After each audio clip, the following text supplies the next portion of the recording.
জীবনে চলার পথে আপনার অনেক শত্রু থাকবে। এটা প্রত্যেক মানুষের ক্ষেত্রেই থাকে। তো আপনি যেহেতু মানুষ আপনারও থাকতে পারে, তাই না? আর সবসময় মনে রাখবেন শত্রু কিন্তু বাইরে থেকে হয় না। ঘরের ভিতরেও মুখোশ পরে শত্রুরা আপনার পাশেই থাকে। তো সবাই যে আপনার সাথে শত্রুতা করছে, আপনি তাদের সাথে ঝগড়া করেছেন, লড়াই করেছেন, কথা কাটাকাটি করেছেন এজন্য না।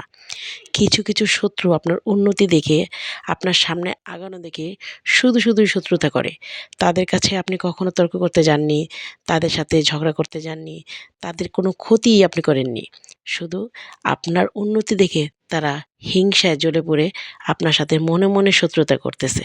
আপনাকে হয়তোবা প্রকাশ করতে পারছে না, আবার তারাই আপনার সাথে উঠবে, বসবে, খাবে। মানে সারাক্ষণ আপনার পাশেই থাকবে। তো এমন শত্রুগুলো খুবই ভয়ংকর। এমন শত্রুগুলো থেকে সবসময় সাবধানে থাকবেন, ভালো থাকবেন তাহলে। আর সবসময় বুঝতে চেষ্টা করবেন কে আপনার ভালো চাইছে, কে খারাপ চাইছে। কারণ এসব শত্রুগুলোকে আসলে বোঝা যায় না। মুখ আর মুখোশের মধ্যে পার্থক্য কিন্তু আমরা চাইলেই বুঝতে পারি না, তাই না? তো তারপরেও যতটুকু পারেন খুবই সাবধানে থাকতে চেষ্টা করবেন। আর অবশ্যই যার সাথে চলছেন, যাকে আপনার পাশে রাখতেছেন, সে কেমন ভালো করে বুঝে শুনে রাখবেন। ভালো থাকবেন সবাই।